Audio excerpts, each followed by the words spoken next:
ಜೊತೆಗೆ ಸ್ಕ್ರೀನ್ ಹಂಚಿಕೊಳ್ಳುವ ಅವಕಾಶ ವಿನಯ್ ಗೌಡ ಅವರಿಗೆ ಸಿಕ್ಕಿತ್ತು. ಹಾಕಿ ಬಲೆಗೆ ಹೋಗಿರೋ ಕಾರಣಕ್ಕಾಗಿ ಮಚ್ಚಿಡ್ಕೊಂಡು ರೀಲ್ಸ್ ಮಾಡಿರೋ ಕಾರಣಕ್ಕಾಗಿ ಡೈರೆಕ್ಟರ್ಸ್ ಗಳು ಯೋಚನೆ ಮಾಡುವ ಹಂತದಲ್ಲಿದ್ದಾರೆ.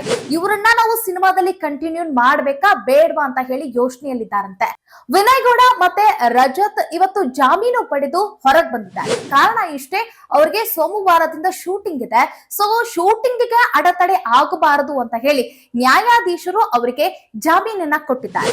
ಇನ್ನು ಮುಂದೆ ಹೇಗಿರ್ತೀಯಪ್ಪ ಅಂತ ಹೇಳಿ ಅಭಿಮಾನಿಗಳು ಪ್ರಶ್ನೆಯನ್ನ ಮಾಡ್ತಿದ್ದಾರೆ. ಸೊ ಹಾಗಾದ್ರೆ ಸಿನಿ ಕರಿಯರ್ ನ ಡ್ಯಾಮೇಜ್ ಮಾಡ್ಕೊಂಡ್ರ ವಿನಯ್? ಅವ್ರ ಕೈಯಲ್ಲಿರುವಂತ ಆಫರ್ಸ್ ಗಳು ಯಾವ್ಯಾವು, ಮತ್ತೆ ಆ ಆಫರ್ಸ್ ಗಳು ಕೈ ತಪ್ಪು ಹೋಗುತ್ತವ, ಏನೆಲ್ಲ ಆಗ್ಬೋದು? ಬನ್ನಿ ಈ ಕುರಿತಾಗಿ ಮಾಹಿತಿಯನ್ನ ನೋಡೋಣ. ವಿಡಿಯೋನ ಅಂತ್ಯದವರೆಗೂ ನೋಡಿ. ವಿಡಿಯೋ ಇಷ್ಟ ಆಗಿದ್ರೆ ಲೈಕ್, ಶೇರ್, ಕಾಮೆಂಟ್, ಸಬ್ಸ್ಕ್ರೈಬ್ ಮಾಡೋದನ್ನ ಮರಿಬೇಡಿ.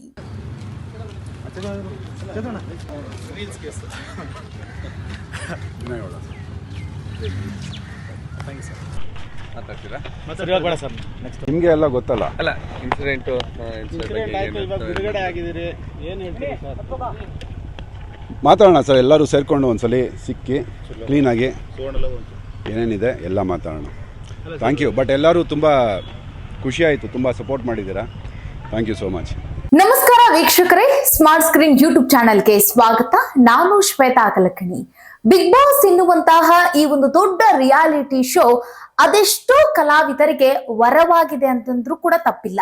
ಯಾಕೆ ಅಂತ ಅಂದ್ರೆ, ನಾವು ಇತ್ತೀಚೆಗೆ ಅಂತಂದ್ರೆ 10ನೇ ಸೀಸನ್ ನಾವು ಗಮನಿಸಿದ್ರೆ ಅದರಲ್ಲಿರುವಂತಹ ವಿನಯ್ ಗೌಡ ಅವರು ವಿನ್ ಆಗಬೇಕು ಅಂತ ಹೇಳಿ ಸಾಕಷ್ಟು ಜನ ಕಾದು ಕುಳಿತಿದ್ರು. ಆದ್ರೆ ಕೊನೆ ಹಂತದಲ್ಲಿ ಅವರು ವಿನ್ ಆಗ್ಲಿಲ್ಲ. ಸೊ ಹಾಗಾಗಿ ಸಾಕಷ್ಟು ಜನ ಬೇಸರವನ್ನ ವ್ಯಕ್ತಪಡಿಸಿದ್ದನ್ನು ಕೂಡ ಗಮನಿಸಿದ್ರೆ, ಆದ್ರೆ ಅವರು ವಿನ್ನರ್ ಆಗದೇ ಇದ್ರು ಸಹಿತ ಎಲ್ಲರ ಮನಸ್ಸನ್ನ ಕದ್ದಿದ್ರು ಅಂತ ಹೇಳಿ ಜನ ಅವರನ್ನ ಹೆಚ್ಚಾಗಿ ಮೆಚ್ಕೊಂಡ್ರು. ಅಂತಂದ್ರೆ ಅವರ ಮ್ಯಾನರಿಸಮ್ ಆಗಿರ್ಬೋದು, ಮತ್ತೆ ಅವರ ಮಾತು, ಮತ್ತೆ ಅವರು ತೆಗೆದುಕೊಳ್ಳುವಂತ ಸ್ಟ್ಯಾಂಡ್, ಮತ್ತೆ ಜನ ಅವರಿಗೊಂದು ಹೆಸರನ್ನು ಕೂಡ ಇಟ್ಟಿದ್ರು, ಆನೆ ಅಂತ ಹೇಳಿ. ಸೊ ಇದೆಲ್ಲದರಿಂದ ಪ್ರಖ್ಯಾತಿಯನ್ನ ಪಡೆದಿರುವಂತ ವಿನಯ್ ಗೌಡ ಅವರು ಬಿಗ್ ಬಾಸ್ 10 ಈ ಸೀಸನ್ ಮುಗಿದ ಬಳಿಕ ಅವರಿಗೆ ಸಾಲು ಸಾಲು ಆಫರ್ ಗಳು ಬರ್ಲಿಕ್ಕೆ ಶುರುವಾಗುತ್ತೆ.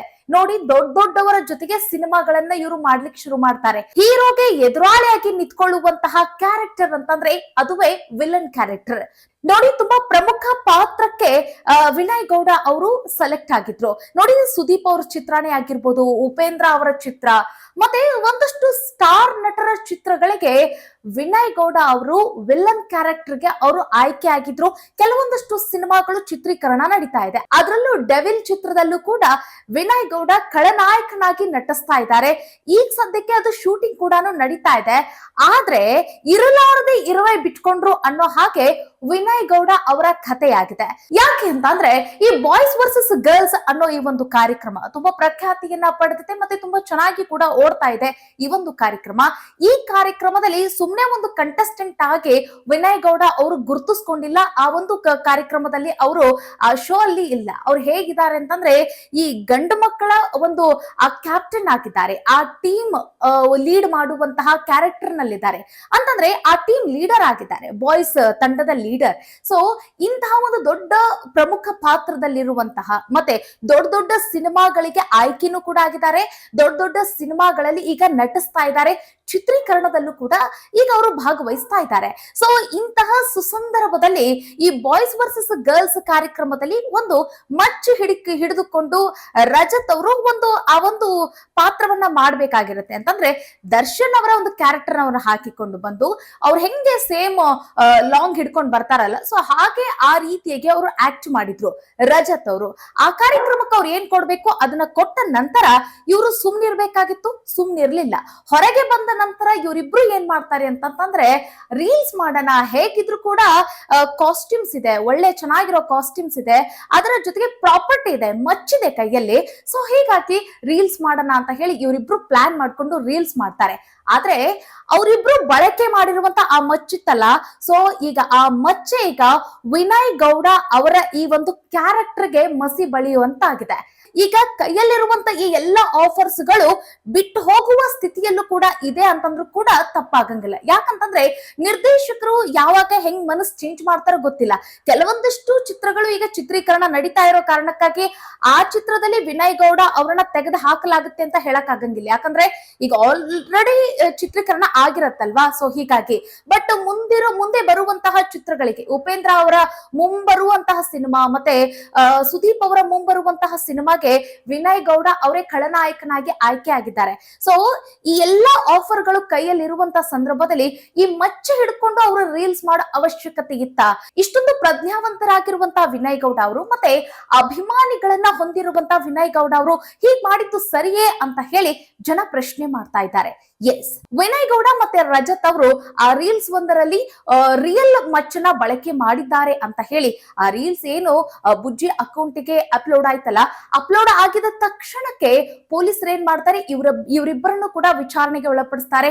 ನಂತರ ಇವರಿಬ್ರು ಸೇರಿ ಏನ್ ಮಾಡಿರ್ತಾರೆ ಅಂತಂದ್ರೆ ಡುಪ್ಲಿಕೇಟ್ ಇರುವಂತಹ ಅಂತಂದ್ರೆ ಫೈಬರ್ ಕೋಟೆಡ್ ಇರುವಂತಹ ಆ ಮಚ್ಚನ ಅಂತಂದ್ರೆ ನಾವ್ ಇದನ್ನೇ ಬಳಕೆ ಮಾಡಿದ್ವಿ, ಶೂಟಿಂಗಿಗೂ ಕೂಡ ನಾವ್ ಇದನ್ನೇ ತಗೊಂಡಿದ್ವಿ ಅಂತಂದ್ರೆ ಆ ಬಾಯ್ಸ್ ವರ್ಸಸ್ ಗರ್ಲ್ಸ್ ಕಾರ್ಯಕ್ರಮಕ್ಕೂ ಮತ್ತೆ ನಾವು ರೀಲ್ಸ್ಗೂ ಕೂಡ ಇದನ್ನೇ ಬಳಕೆ ಮಾಡಿದೀವಿ ಅಂತ ಹೇಳಿ ಬೇರೊಂದು ಅಂತಂದ್ರೆ ಫೇಕ್ ಆಗಿರೋ ಮಚ್ಚನ್ನ ಕೊಟ್ಟಿದ್ದಾರೆ ಅಂತ ಹೇಳಿ ಈಗ ವಿಚಾರಣೆ ನಡೀತಾ ಇರುವಂತದ್ದು. ಅದರ ಜೊತೆಗೆ ಸಾಕ್ಷಿ ನಾಶ ಮಾಡಿದ್ದಾರೆ.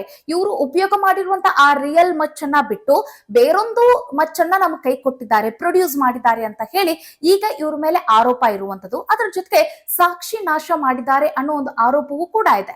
ನೋಡಿ, ಈ ರೀತಿಯಾದಂತ ಶಸ್ತ್ರಾಸ್ತ್ರಗಳನ್ನ ಬಳಕೆ ಮಾಡಬಾರದು ಅನ್ನೋದು ಕಾನೂನಿದೆ. ಶಸ್ತ್ರಾಸ್ತ್ರಗಳ ಕಾನೂನು, ಆರ್ಮ್ಸ್ ಆಕ್ಟ್ ಇದೆ. ಸೊ ಇದನ್ನ ವಿನಯ್ ಗೌಡ ಅವ್ರಿಗೆ ಅರ್ಥ ಆಗ್ಲಿಲ್ವಾ, ಮತ್ತೆ ರಜತ್ ಅವ್ರಿಗೂ ಕೂಡ ಇದು ಅರ್ಥ ಆಗ್ಲಿಲ್ವಾ ಅನ್ನೋ ಒಂದು ಪ್ರಶ್ನೆ. ಈಗ ಸದ್ಯಕ್ಕೆ ರಜತ್ ಅವ್ರಿಗೆ ಅಷ್ಟಾಗಿ ಆಫರ್ಗಳಿಲ್ಲ.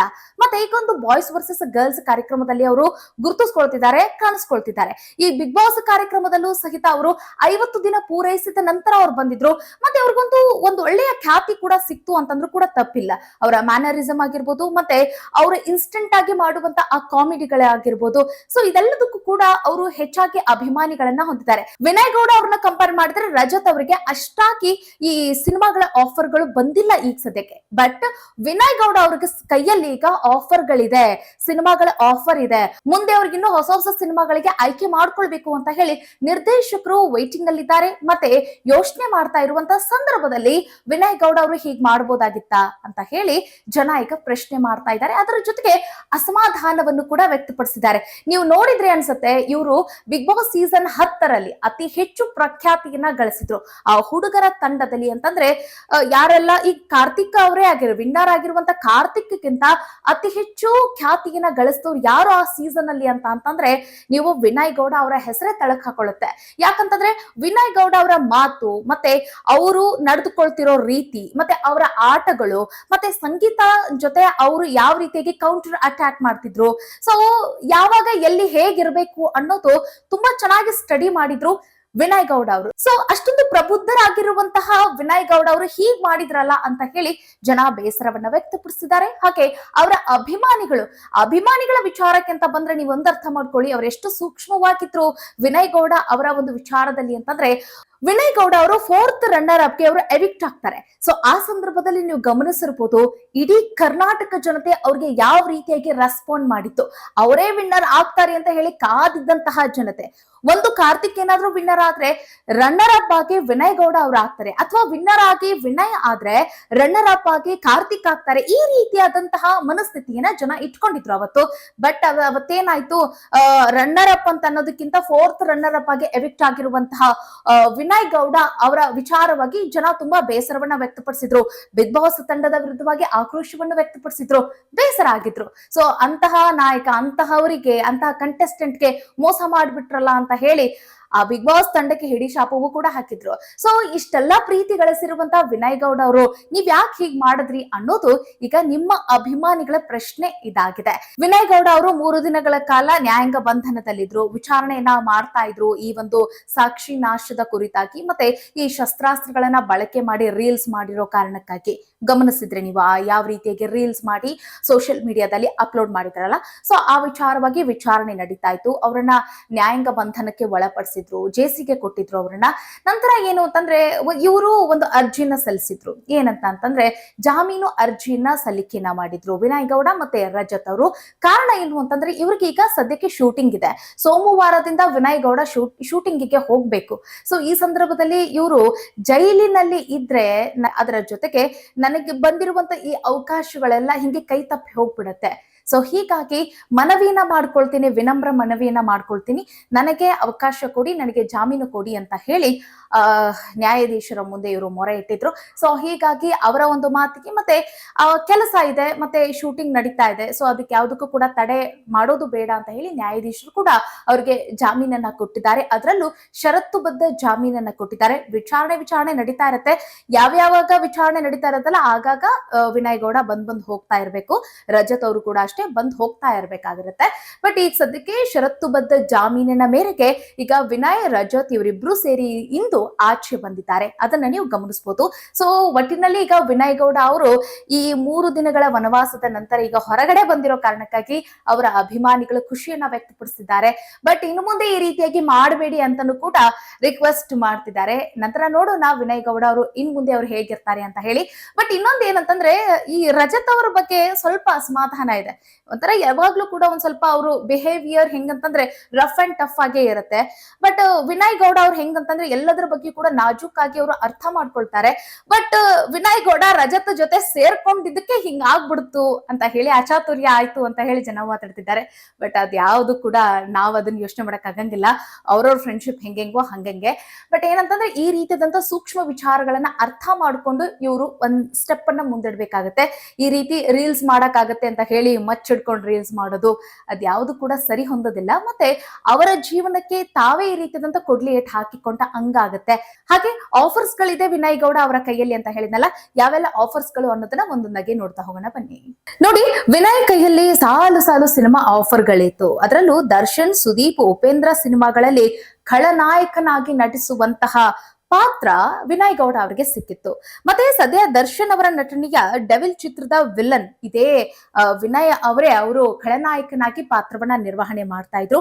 ಇನ್ನು ಸುದೀಪ್ ನಟನೆಯಲ್ಲಿ ಬಿಲ್ಲರಂಗ ಭಾಷಾ ಚಿತ್ರಕ್ಕೂ ಕೂಡ ಇವರೇ ಖಳನಾಯಕ ನಟನಾಗಿ ಆಯ್ಕೆಯಾಗಿದ್ದಾರೆ. ಅಂತಂದ್ರೆ ಇವರು ಮುಂದೆ ಬರುವಂತಹ ಚಿತ್ರ ಇದು. ಆ ಸಿನಿಮಾಗೆ ಈಗ ವಿನಯ್ ಅವರು ಆಯ್ಕೆಯಾಗಿದ್ದಾರೆ. ಚಿತ್ರೀಕರಣ ಎಲ್ಲ ಮುಂದೊಂದು ದಿನಗಳಲ್ಲಿ ಇರುತ್ತೆ. ಬಟ್ ಈಗ ಸದ್ಯಕ್ಕೆ ಏನಂತಂದ್ರೆ ಆ ಚಿತ್ರಕ್ಕೆ ಆಯ್ಕೆಯಾಗಿದ್ದಾರೆ. ಮತ್ತೆ ಕಿಚ್ಚ ಸುದೀಪ್ ಅವರು ಇವರು ಸೀಸನ್ 10 ನಲ್ಲಿ ಇವರೇನು ಎವಿಕ್ಟ್ ಆಗ್ತಾರಲ್ಲ ಆ ಸಂದರ್ಭದಲ್ಲಿ, ಮತ್ತೆ ಬಿಗ್ ಬಾಸ್ ಕಾರ್ಯಕ್ರಮ ಮುಗಿದ ನಂತರವೂ ಕೂಡ ಜನ ಸುದೀಪ್ ಅವ್ರಿಗೊಂದು ಪ್ರಶ್ನೆಯನ್ನ ಕೇಳ್ತಿದ್ರು, ವಿನಯ್ ಅವ್ರಿಗೆ ಏನಾದ್ರೂ ಚಾನ್ಸ್ ಕೊಡ್ತೀರಾ ನಿಮ್ಮ ಸಿನಿಮಾಗಳಲ್ಲಿ ಅಂತ ಹೇಳಿ.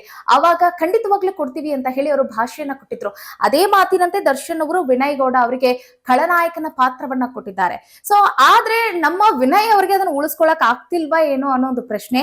ಬಟ್ ಟಚ್ ವುಡ್ ಇದ್ಯಾವುದೋ ಆಫರ್ಗಳು ಅವರ ಕೈ ತಪ್ಪಿ ಹೋಗಬಾರ್ದು, ಎಲ್ಲವೂ ಕೂಡ ಅವರ ಕೈಯಲ್ಲೇ ಇರ್ಲಿ. ಮತ್ತೆ ಅವರ ಒಂದು ಈ ಸಿನಿ ಕರಿಯರ್ ಏನಿದೆ ಅಲ್ಲ ಇನ್ನು ಉತ್ತುಂಗಕ್ಕೆ ಹೋಗಲಿ. ಮನುಷ್ಯ ತಪ್ಪು ಮಾಡ್ತಾನೆ ಇಲ್ಲ ಅನ್ನಲ್ಲ. ಈ ಶಸ್ತ್ರಾಸ್ತ್ರಗಳನ್ನ ಬಳಕೆ ಮಾಡಿ ಆ ರೀಲ್ಸ್ ಮಾಡೋದು ಅಂತಂದ್ರೆ ಇದೊಂದು ದೊಡ್ಡ ಅಚಾತುರ್ಯ ಅಂತಾನೆ ಹೇಳ್ಬೋದು. ಯಾಕಂತಂದ್ರೆ ತಿಳಿದವರಿದ್ದಾರೆ, ಇವರು ಓದಿದವರಿದ್ದಾರೆ, ಇದೊಂದು ಕಾನೂನಿನ ಬಗ್ಗೆ ಇವರಿಗೆ ಅರ್ಥ ಇರ್ಲಿಲ್ವಾ ಅನ್ನೋದೊಂದು ಪ್ರಶ್ನೆ ಹುಟ್ಟುತ್ತೆ. ಇನ್ನೊಂದು ಕಡೆಗೆ ಒಂದಲ್ಲ ಎರಡಲ್ಲ 5 ಸಿನಿಮಾಗಳಲ್ಲಿ ಬ್ಯುಸಿ ಆಗಿದ್ದಂತಹ ವಿನಯ್ ಬಿಗ್ ಬಾಸ್ ಚಂದನ್ ಜೊತೆಯೂ ಕೂಡ ಫ್ಲರ್ಟ್ ಚಿತ್ರದಲ್ಲಿ ವಿನಯ್ ಖಳನಾಯಕ ನಟನಾಗಿ ಇವರು ಆಯ್ಕೆ ಆಗಿದ್ದಾರೆ. ಇನ್ನು ಬಂಗಾರದಂತಹ ಅವಕಾಶಗಳು ಕೈಯಲ್ಲಿದ್ದಾಗಲೇ ಖಾಕಿ ಬಲೆಗೆ ಹೋಗಿರೋದು ಈ ಅಭಿಮಾನಿಗಳು ಬೇಸರವನ್ನ ವ್ಯಕ್ತಪಡಿಸಿದ್ದಾರೆ.